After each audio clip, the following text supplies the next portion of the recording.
I broke my penis this weekend.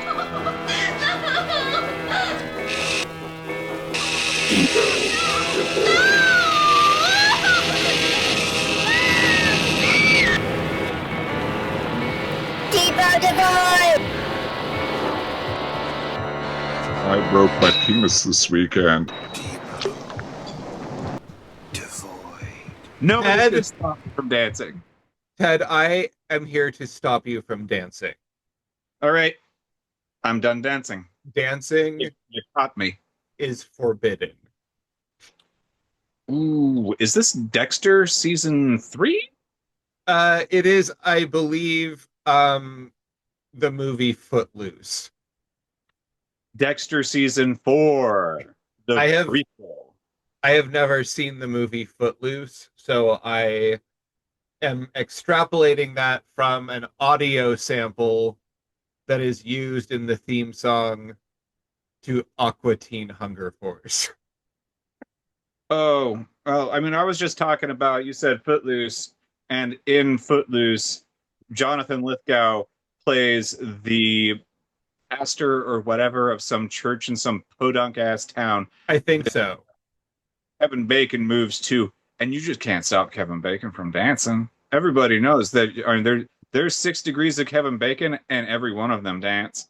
And Um, then because he a was preacher of a weird small town church, and obviously killed Kevin Bacon at the end of the movie, then we realize that when he shows up in Dexter in whatever season that is, Jonathan Lithgow is reprising his role and showing us an extenuation of the character that not a lot of people actually realized was actually the same character he had been playing in the movie Footloose. We now have a whole season of Dexter with the same preacher who has been murdering a group of 4 different people, which we only find out right towards the end of the season. It's not the Trinity killer, it's a quaternary deal going on.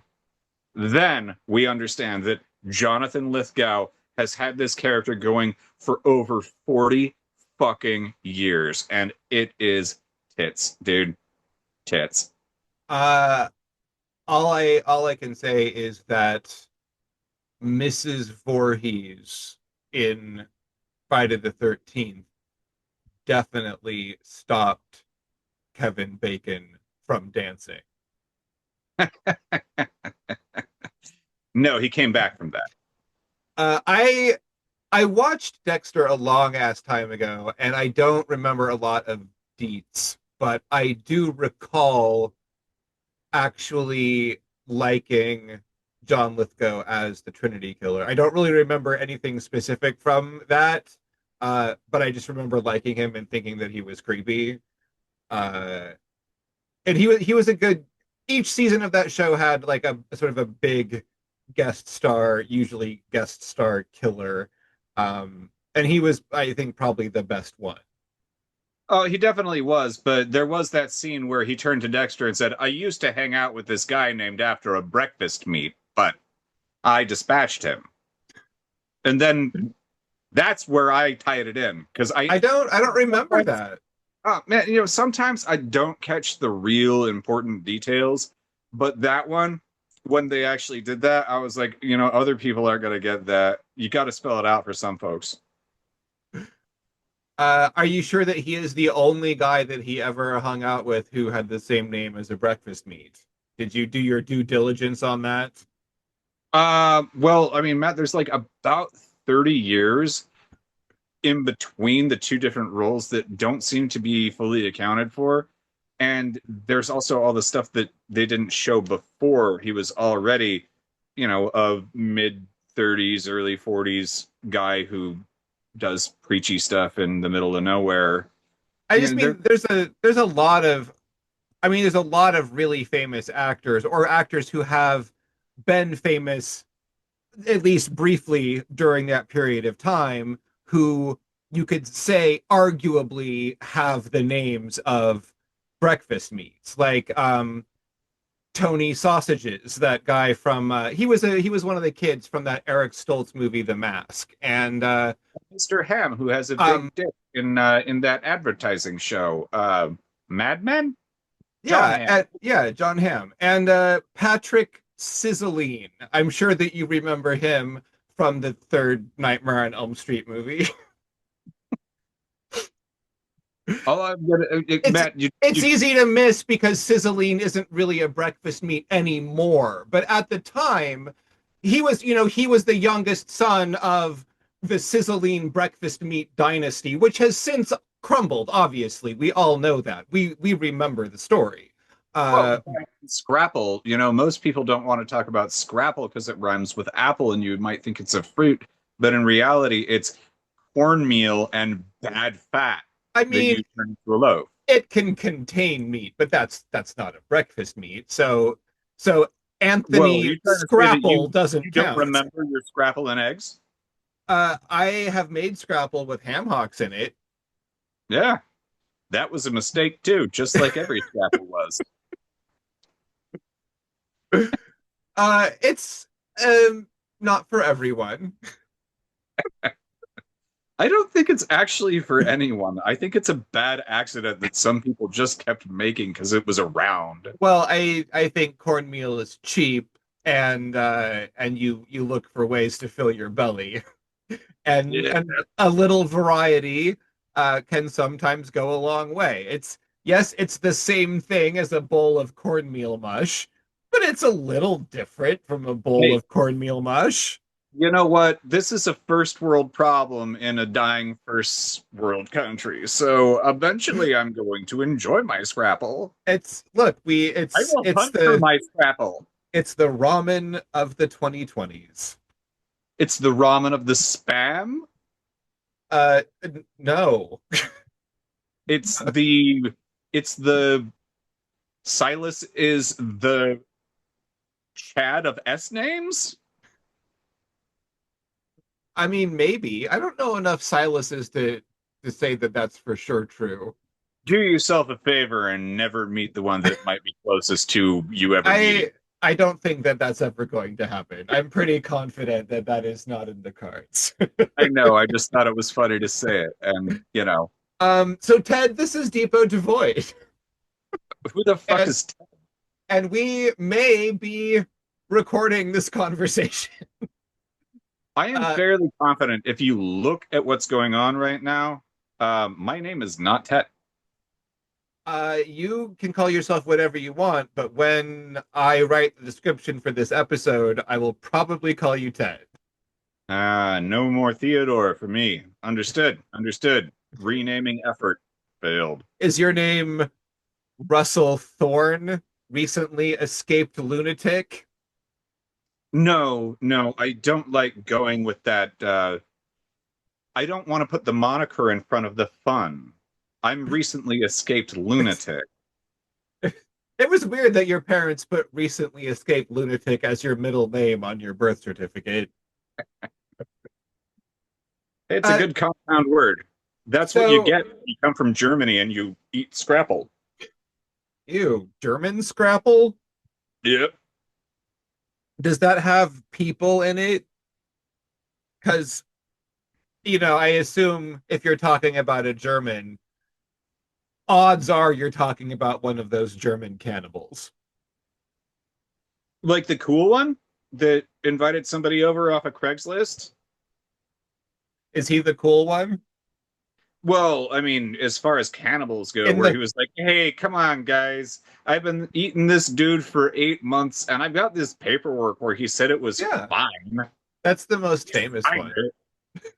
It was yeah, that's a complicated situation No, culinarily man, it's not. speaking. It's not a complicated situation at all. That's cannibalism. I'm not saying it isn't cannibalism. I'm saying it's if it's clearly voluntary, maybe it's a gray area.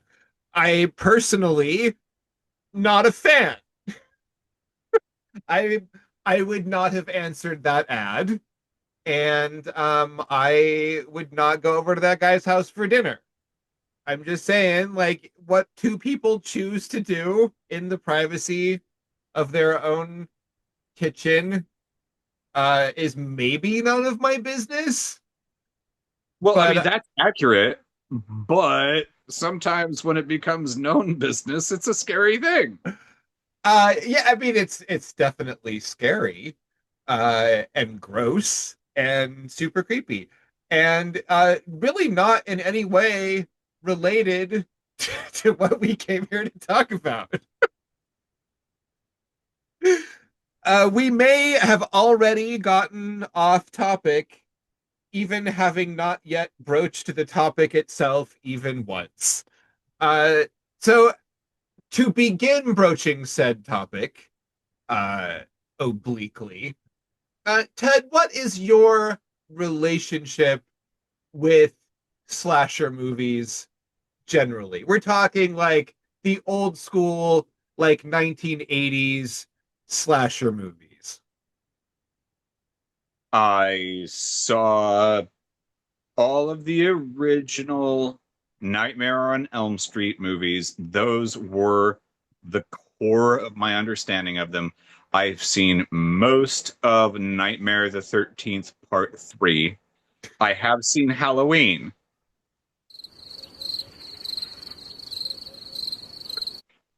Give me another one. There's got to be at least like four more, right? Yeah, there's at least four more. I think though that the scope of your answer is probably doing its rhetorical job of communicating that you have maybe not a real deep one-on-one relationship with slasher movies overall. uh, Hey, you are at least nominally aware of the large franchises in American slasher lore. But you didn't ever go out of your way to be a slasher film consumer. Would that be accurate? that would be accurate, and we got the crossover genres where you've got Alien, where the intent was a slasher in space. Seen that? Um, yeah, yeah, yeah. Um, It's uh, not the same thing, Matt. Don't even try and pretend and allow me that. I know that they tried to present it as that, but it's not. It's it's just scary, spooky Yeah, space no, monster. it's the no, but I mean the you can make a case for some of those aspects regarding solely the first Alien movie. Uh, but Yes. but yes, the slasher genre is a it's understood as a particular thing uh in America at least. There's a whole other Italian thing But that we recorded all of the Scream movie stuff, we did, and that is definitely a response to the slasher genre. and Um, that encompasses probably at least as many slasher movies as I've already seen previous to engaging in them. so just so you've probably seen maybe a dozen altogether, including the Scream movies. Give or take six, yeah. Yeah, sure.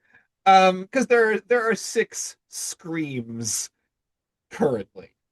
Uh, Soon to be another one, so they say. I don't. We're gonna have to do that, and I'm prepared to be really disappointed. I'm Uh, also going to insist that we do the scary movies just because I've well, never seen that shit either, and we it's need funny. to at least touch on them. I think we need to go back to the deep well of horror comedy that we talked about earlier before we do that. Um, but what we came here to talk about, if we ever get to that, um, I had this idea that it would be fun to do like a classic slasher movie that neither of us has ever seen. The problem with that idea is that I've seen a lot of stuff, and so to find one that neither of us ever saw was a little bit more of a challenge, especially not to find something that was like a really deep dive, something that people would recognize. Sure. And so what I discovered is I somehow never actually watched the Slumber Party Massacre with the definite article, Ted. It is the Slumber Party Massacre, even though there's at least two more in a remake later. This is the one and only the Slumber Party Massacre. You mean it's different than Evil Dead, and Evil Dead 2? And is there a The Evil Dead that is separate from Evil Dead? Yes, there is. It's the Uh, fourth one. the is like kind of a thing that they've been doing more of lately with kind of like remake slash reboots like that. There was recently a The Final Destination as well. Yeah, there's a they're doing that to vary things up from just naming another movie the same name as a previous movie, which they've been doing way too much of. There are now Not three movies that are just called Halloween. Yeah, yeah. That's It's at least at least one too many. I'm glad that none of them was called The Halloween. That wouldn't have helped. yeah, not to have another minor tangent about naming problems of things, but the dawn of the rise of the return of the beginning of the Planet of the Apes really pissed me off. Which which one was that? I don't know. It's a hodgepodge of them. They got a I lot of the movies, and I don't like the of the continuation. I I did like the movies though. I didn't, but I probably only saw one of them. I the newer ones. There's a new one that I have not seen, but there was a the recent trilogy I found like pretty interesting. I didn't love it, but it was a solidly made movie that actually, you know, it does what good sci-fi does, you know, which is be about something very vaguely and not subtly disguised as something else. Like old school Star Trek, like very Yeah, in your face, like this is the metaphor. And the old Planet of the Apes movies were like that, which was fun. And these new ones were very much in that same vein, which you know they were like, this is who we are. Look at it, it's ugly. And I liked it. It was good stuff. Um, Sometimes hard to watch because I suffer from the sin of empathy, and I it is not as easy for me to empathize with people in movies because people are shitty. But uh, primates and humanoid robots, I'm very vulnerable. I'm not. There's not humanoid robots in the Planet of the Apes. That's just another category of things that makes me cry. Um, so yeah, I like them, and they are emotionally difficult for me to watch fair because enough. I sympathize with the apes because the people, Ted, they are fuckers. I don't know if you know this, but people in real life and in every version of the Planet of the Apes franchise are fuckers. Um, Slasher movies tend to offer us a selection of victims um, with whom we may or may not be expected to empathize. And one's enjoyment of a slasher movie may depend both on the movie's level and intent with generating empathy and also with the viewer's interest in engaging in empathy. Uh, this movie, I felt like it was at least making an attempt to give us kind of real-ish people under the circumstances of only getting to know them very briefly and often in their underpants.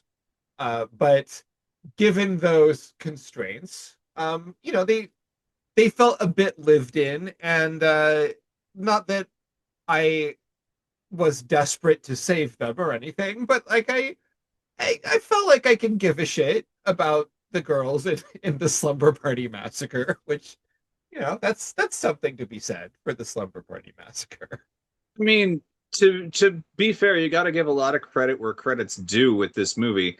They perhaps out of all all of the slasher movies that I've seen, all 6 to 18 of them, I relate to every single character in this movie because Matt, every single one of us has been in every single position of all of the victims, including the murderer. Am I right?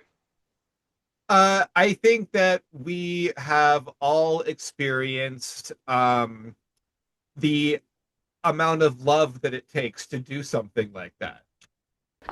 Takes a lot of love for a person to do this. Oh, wait.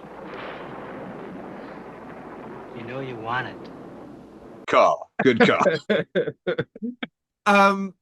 So this movie, the one of the things that caught my eye about it, I was aware of this franchise overall promoting itself as being like a women-led slasher franchise, which became kind of its gimmick. The reason I think I never watched the Slumber Party Massacre is by the time I was really making an effort to watch slasher movies, the second one had already come out. And I distinctly remember seeing and reading the video cassette box for the Slumber Party Massacre 2 and thinking, that sounds fucking stupid. And so working backwards, I never watched Slumber Party Massacre. They are in fact very different, which I have come to understand, and it would not have benefited me probably to watch the first one, but it definitely I think is better than what the second one seems to be. But the interesting thing about this movie is that it was apparently written as a parody of the slasher genre and then filmed as a straight slasher movie, which is kind of weird. But it makes for an interestingly uneven film that I think is at least slightly set apart from its peers. It's 1982, which is pretty early for like an American slasher parody. But hey, it ended up not being one, so I guess it all worked out.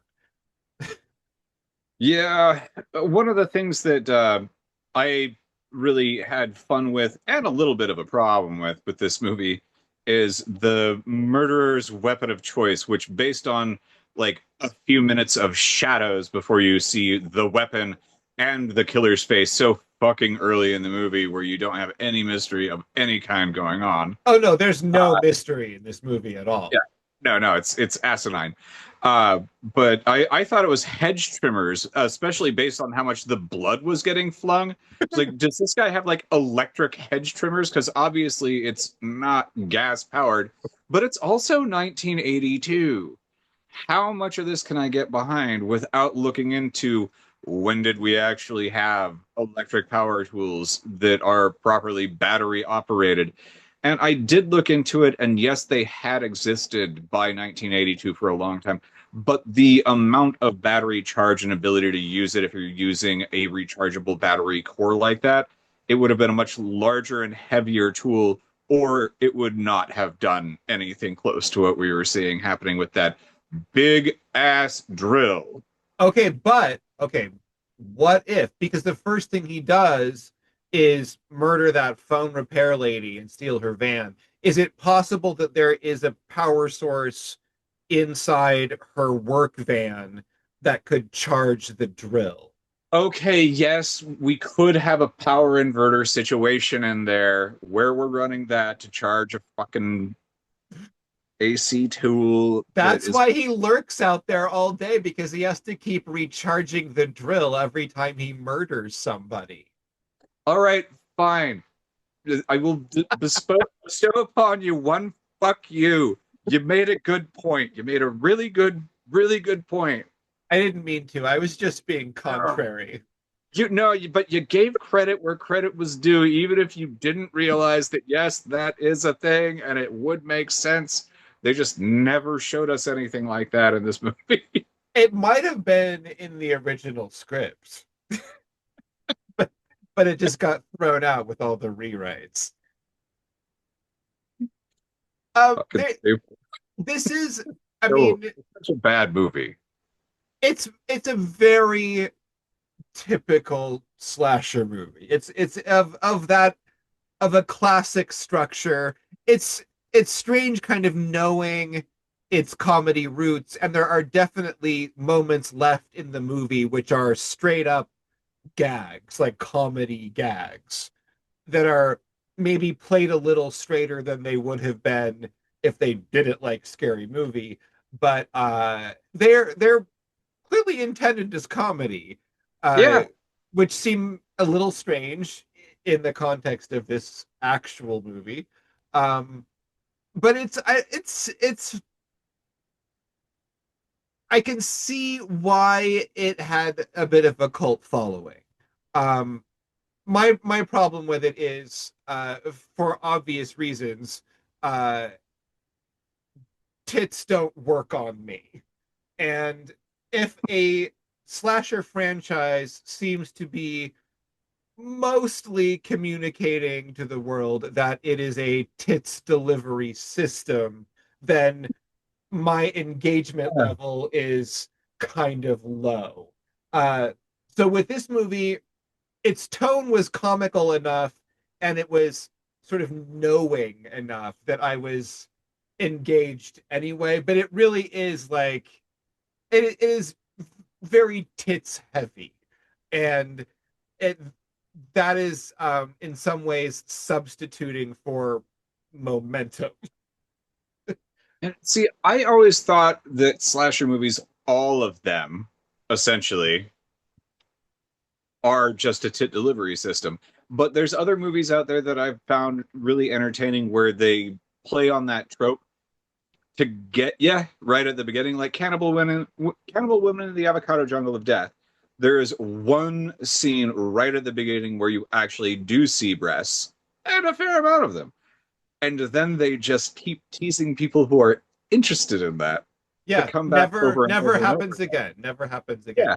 Yeah, Um, it's so well done in that. the 1988 Dr. Caligari film is similar. There is an extended amount of tits in the first like 10 minutes of that movie, Yep. and then it's not like entirely breast free after that, but it is not that kind of movie. It's a weird ass fucking movie, so it works as sort of a genius lure for those who require that, and then maybe keeps them engaged in the hopes of seeing more. And instead, what they get is an insane mind fuck, because that's Dr. Caligari. This movie just it delivers a lot of tits.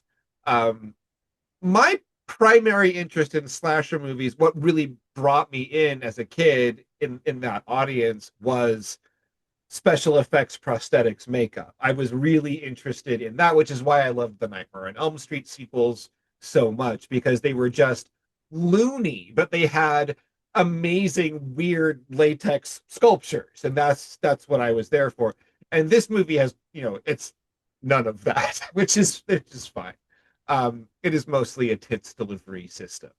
Uh, but it is I mean I kind of liked it because it was sort of knowing and funny. The movie starts with Trish getting up in bed and immediately standing in front of a full-length mirror topless and examining her naked body. So she's very adult now, Ted. And after examining her naked body, she begins packing away her toys. It is the most blatant metaphor, and that's how this movie starts, and kind of maintains that relationship with itself. And I did appreciate that, and it would have been interesting to see how this movie played if it was filmed the way it was intended. I think it's way better that it was done this way, though. You're probably right, but I guess what I really want is to see the old script and see what that Oh looked yeah, like. yeah. Um, I guess we need to take a break, and hopefully we can stay on topic at least for a few minutes, and discuss I don't Slumber know what Party. you're talking about. I'm sorry, the Slumber Party Massacre. All right, we'll be right back. We'll be right back. Maybe. Ted, we are back with the Depot Devoid. The what? The Depot Devoid. Is that a new scent? From Demeter Fragrances. Yeah, That's not it's a like sponsorship potpourri. deal. It's a Pot, potpourri. potpourri? Yeah, potpourri. Potpourri. Mm. I bet it smells like shit. I wouldn't pay for that. Yeah, no, no. And you, who wants to put that in a bucket and then set it on the stove? I mean, I don't really want to put anything in a bucket on my stove. I don't that's not an urge I fight, really. Where the fuck did you come from and who raised you? You sound weird. I'm sorry, I don't really cook any of my food in buckets. Okay, well, I guess I'll not be inviting you and Bill over for dinner anytime soon if you don't like bucket food. I I mean, I didn't say that I refuse to eat food from buckets. I just said that I don't really cook food in buckets. I All use right. like I use pans and stuff. What is a bucket but a differently shaped pan? Okay, well, I have pans, so I have I have no need to cook in buckets. And it's really just the two of us, so I quantity wise, a single pan is really plenty. Okay, I mean you're making sense in the quantity wise for two people.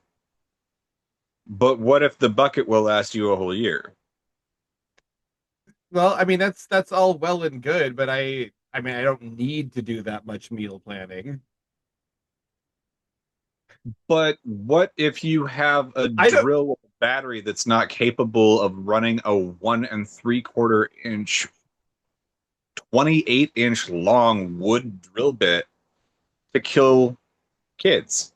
I definitely don't have a food truck, so I'm not really accustomed to cooking in giant quantities. Oh man, I mean, the giant quantity cooking and giant bad battery operated drill, they actually might go hand in hand. So you could, yeah, I mean, you could probably have pulled off a slumber party massacre just like in the evening after you were wrapping up a day of food truck service, right? Hey, easy peasy. Yeah, I mean, maybe you should think about that. If maybe you need to go back and revisit the whole food truck idea. Maybe it just wasn't the right time. You know what? Also, we could take into account that when I had my food truck, it was in Cottage Grove, Oregon, where flesh was supposed to be. That is true, and that was, you know, what else had a lot of flesh is the like second scene of this movie, the Slumber Party Massacre. Yes, it did. Uh, yeah. So, okay, the story of this movie, Trish, our on the cusp of adulthood protagonist who we met in her bedroom when she flashed herself and then put away childish things. She is having a slumber party tonight while her parents are out of town. And all of her friends who she's inviting over are the girls' basketball team because she's on the girls' basketball team, which not only gives us access to a non-parental trusted adult figure in the form of Coach Jana. I think that's her name, which is also the name of the female Wonder Twin. She the the coach is a trusted adult who we will get to see again later. But additionally, it gives them a great excuse to shower together and have a long scene of everybody in the movie naked. Uh, and it is so, like it to me. I mean, I'm not the best judge, but the whole thing was very non-sexy. It was very nude, but it was just like they're just like showering and like talking about stuff, and it was very like there was nothing particularly provocative about it other than the fact that everybody happened to be naked. Well, I mean, that was the thing actually with most of the films that I've seen that came out of the late 70s and early 80s that have these weird scenes. Most of them aren't attractive. No matter what your sense of that's hot is, most of them are just like, that's naked stuff. Okay.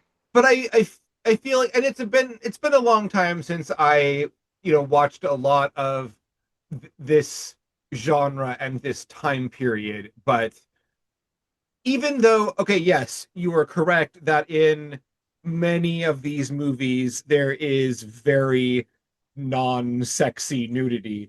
I feel like there was, in many cases, an obvious attempt to make it sexy. Like they were failing clearly, but it seemed like some of these movies attempted to be titillating in a way that the Slumber Party Massacre did not. It Yeah. was it was sort of like, let's get this shit out of the way, and that was fine. And then there's like more nudity later when they get to the slumber party, but this is just, it was very, just, it was sort of frank. It had all of the eroticism of like nudist camp lifestyle movies from I the thought that you were 60s. going to say like vanilla creamsicles. No, I would never talk about those because those are disgusting. And I feel like this show, The Depot Devoid, should be really inviting to everyone. And Vanilla creamsicle no, free. you're crossing a line. Just don't say it again. Orange creamsicle? Oh, oh, citrus and creamy. Just don't. Oh, get that shit away. I like my citrus tart. Not a fan.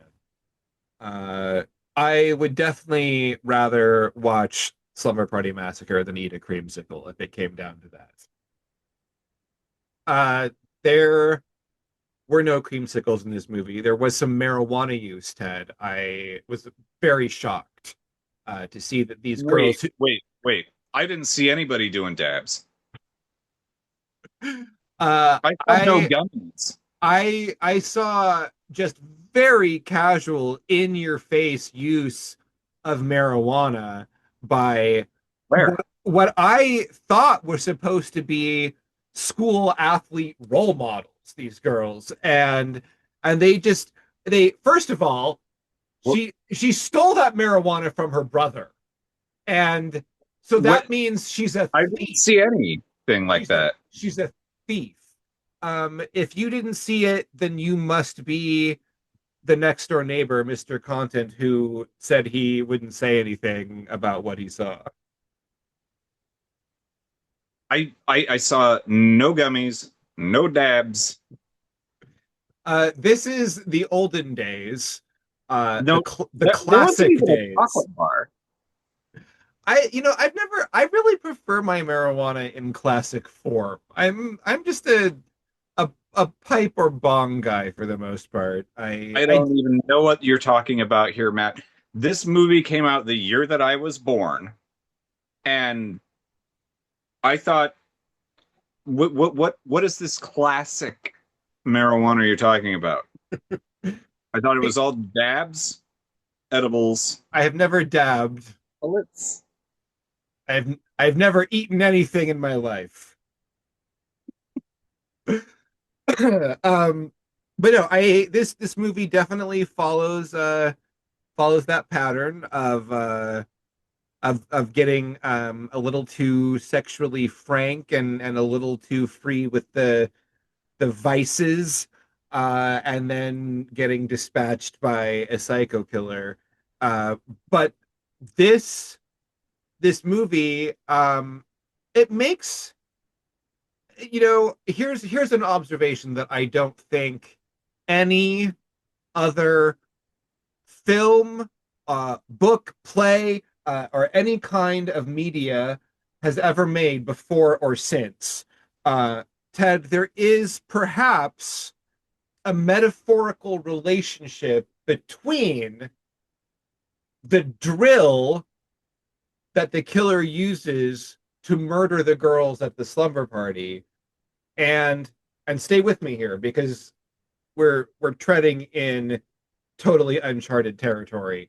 Um, the penis, Ted, the human penis. There is a, it's a, What? it's a, yeah, I know. Like, take this leap of faith with me.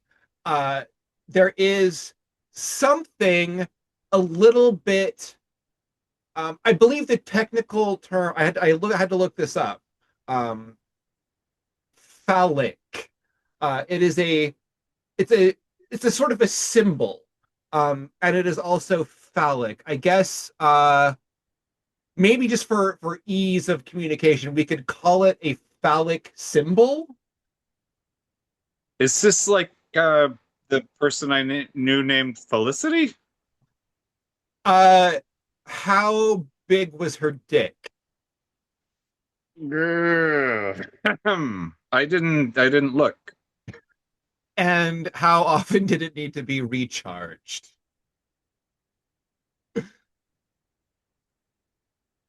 Something that I should have been doing in my life. Or you recharge?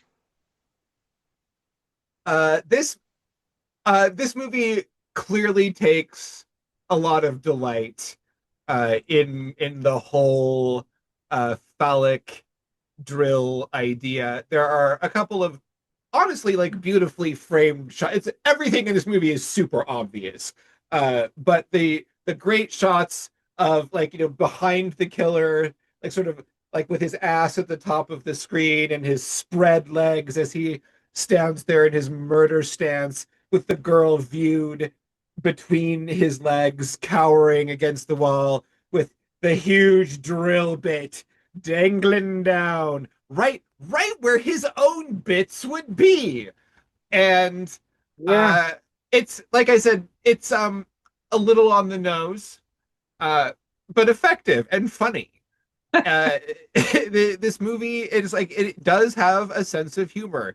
There's a great bit of dead body in the refrigerator physical comedy, that if you like, if at any point you were unsure whether this movie was being funny on purpose, like that sort of crosses a little bit of a line, with the number of times that we have the, oh, there's the body, oh, close the door, oh, there's the it's very clearly a joke.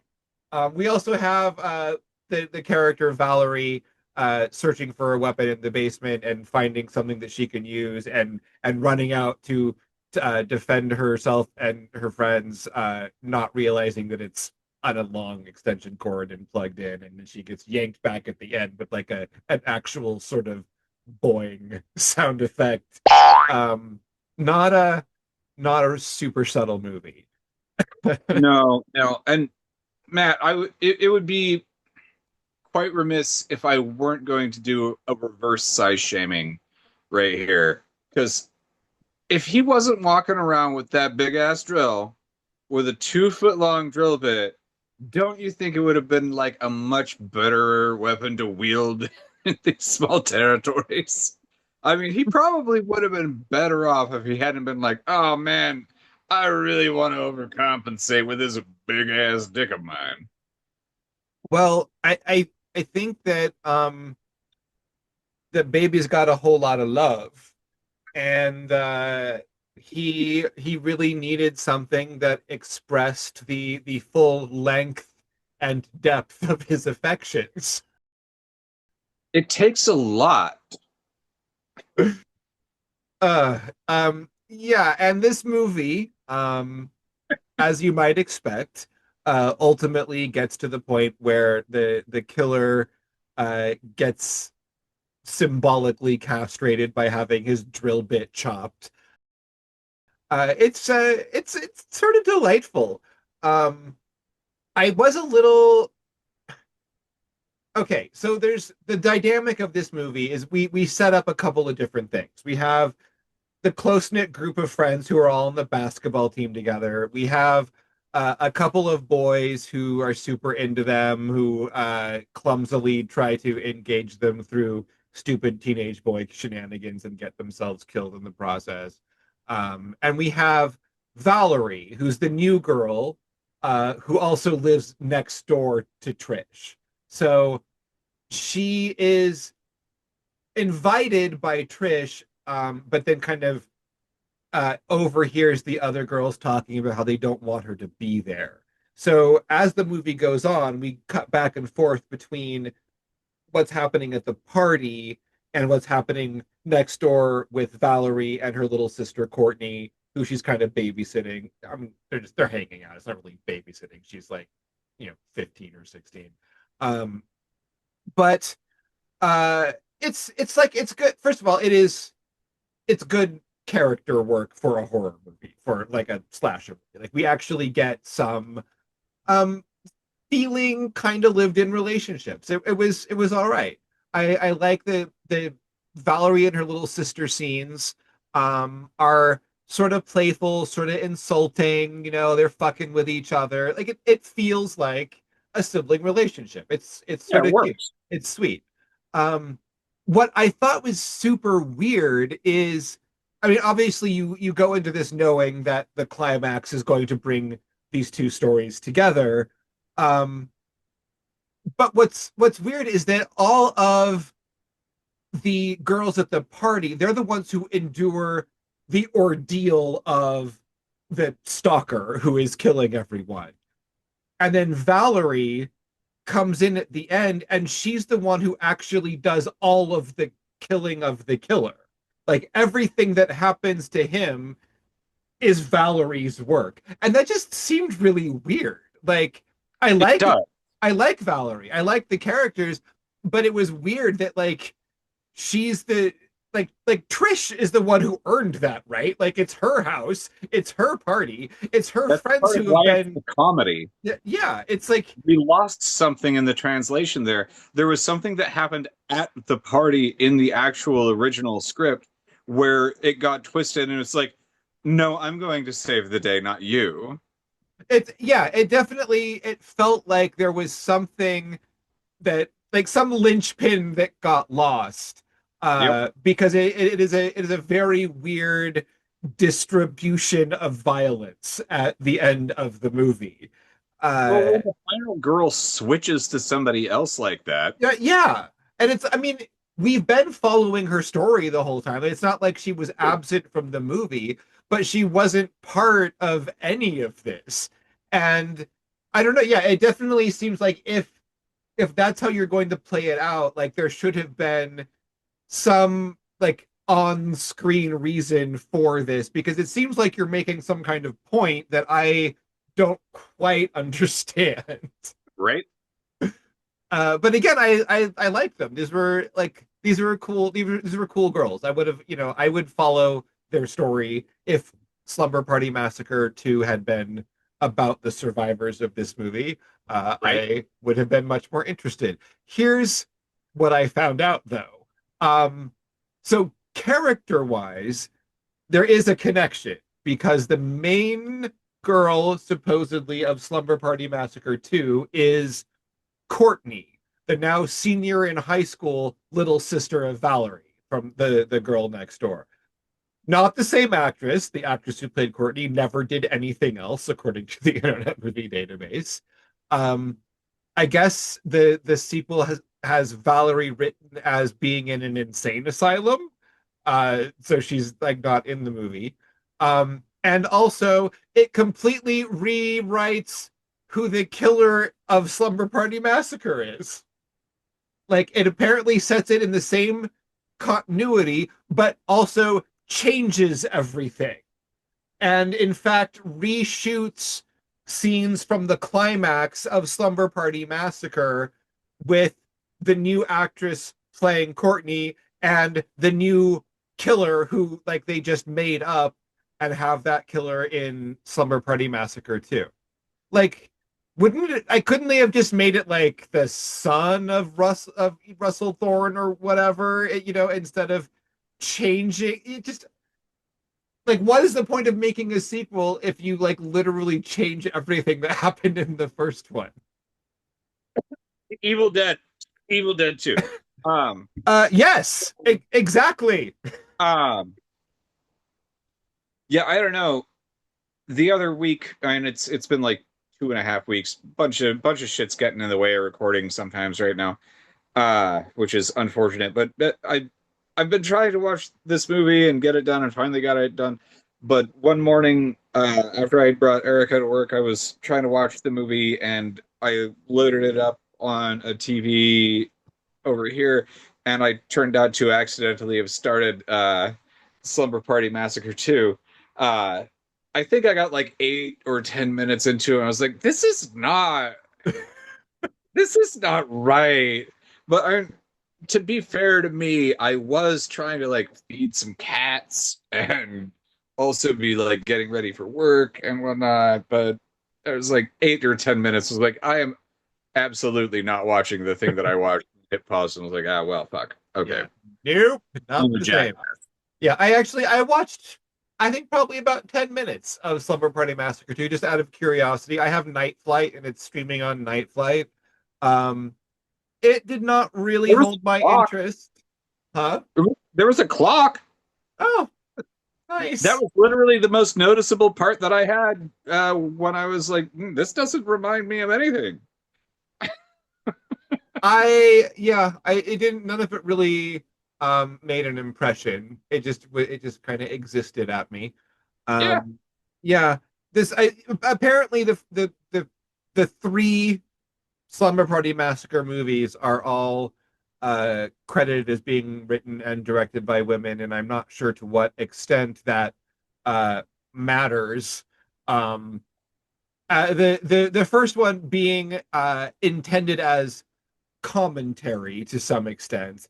I think that having women at the helm might be significant, but because the original script was basically like kind of overwritten by a different woman who was making like a pretty like typical straightforward slasher movie, with her tongue a little bit in cheek, but not that much. Like, because I mean, she was doing this for Roger Corman, who is, like cheapy horror guy. Like, that's kind of his deal. And so his audience was not particularly highbrow. Like, he wasn't going to be interested in doing a lot of meta commentary in this movie. Right. He wanted something that would sell enough to make it worthwhile, and was not really concerned about legacy, and that's fine. Um, but yeah, so definitely something gets lost when you do that, and then I can't help but think that when they made the second and the third one, which I haven't watched them, but I feel like it's probably safe to say that they are worse and more aggressive. There's no way to know. There's no way for me to know for sure. I'm just going to assume it is completely. Wait, Matt. There's a way to know. What? No, there's Ted. There's no way to know. It's there's a way to know. I guess I could call. Can I phone a friend? I can challenge you. To watch more of these. Watch them to record about it. However, I still really want to watch Barbarian. I don't want you to look anything into it. I don't want to know a damn thing. I won't. I really want to watch Barbarian and talk about that with you. But before you dare to challenge me to consume the rest of the Slumber Party Massacre family, know this, Ted, that there are two direct sequels, Slumber Party Massacre 2 and Slumber Party Massacre 3. Then a movie was filmed as Slumber Party Massacre 4, but then was released as the first film in the Cheerleader Massacre trilogy, which is, I guess, regarded as a spin off of the Slumber Party Massacre franchise. And additionally, there are two sorority house massacre movies that are, I guess, part of the same universe of massacres. And then there was a remake of Slumber Party Massacre like a few years ago. Um, I have never seen any of the movies that I just talked about, but they exist, and I don't know if you want to start reaching down to the bottom of that barrel because We will. it Don't. might get real skanky down there. So even the first little tidbit that you were just scratching the surface with right there made me very angry on a level, and I don't even know these movies enough to freaking comment on it. No, It made me as angry as the fact that I know that in Friday the 13th, it wasn't Jason Voorhees, it was Josh Voorhees. And then they changed it to Jason for the rest of everything for all time. And now I'm very mad about what you told me about the sequels and spin-offs of all of this. Friday the 13th was built on a lie and a falsity. It's supposed to be Josh Voorhees. does does that matter? Yes. In the same ridiculously stupid OCD way that it took me maybe 12 minutes longer to get on the original call here because I walked into this room and it smelled like strawberry scented or flavored lip balm, and I couldn't tell where or why that was coming from, and it was upsetting me so much. Sometimes you got to deal with these problems, and other times you really have to say, I was just in this room about 25 minutes ago, and where's this stench coming from now?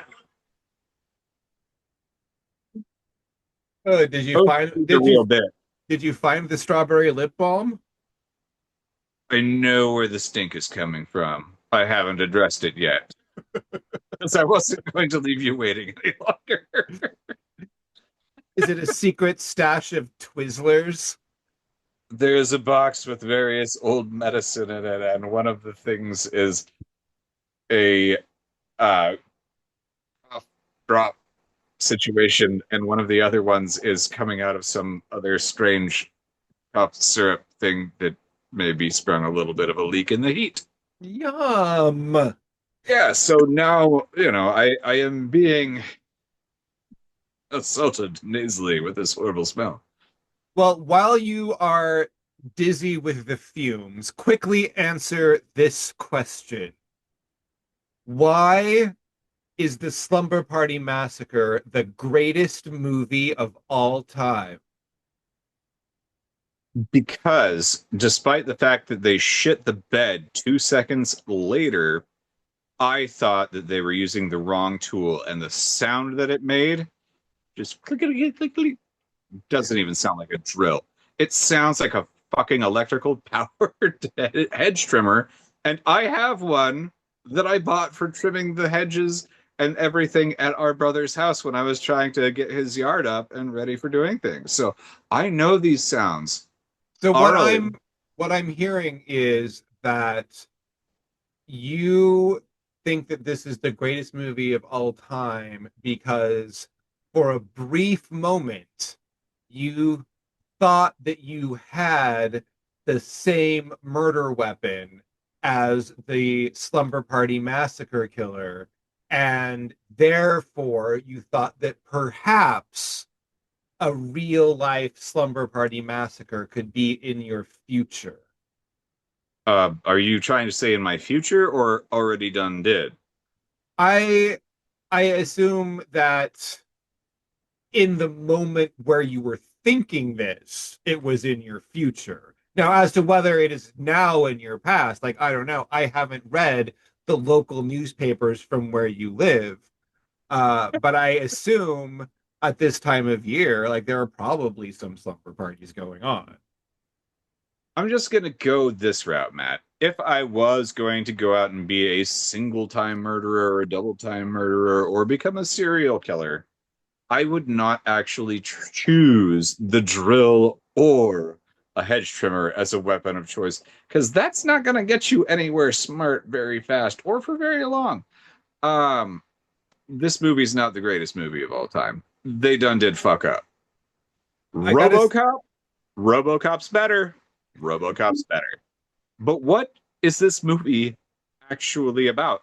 Okay, first I have to say, when you use the phrase double time murderer, I definitely pictured you committing a series of murders super fast with yakety sax playing over the shenanigans. Love it. Now, um, I think it's very clear that what this movie is actually about is that the most powerful weapon in the world is the penis. And the only vulnerability that this most powerful weapon has is any girl anywhere. Matt, you know what? I know it doesn't really belong on here, but I'm going to do it anyway because it's pertinent for the timeline. Erica and I broke my penis this weekend. It's all fucked. I mean, it got smashed in the most amazing way. Like she squeezed it out and bam, bam, in half, and I am fucking black and blue, and it's spreading to my balls. So you know what?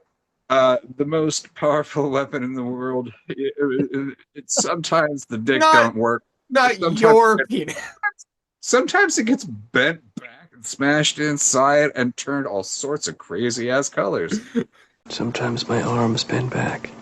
This, whether or not you will put it on the podcast, but it's still a funny ass goddamn story. I stand by my statement that Slumber Party Massacre is about the fact that the penis is the most powerful weapon. However, I guess I'll make my own sequel and show that it's not. It is possible that the Slumber Party Massacre could be wrong. Yeah, it's possible. Yep. I don't think that there is any possible way that Slumber Party Massacre 2 could be better than that. Absolutely not. I mean, what I just told is the greatest story of all time.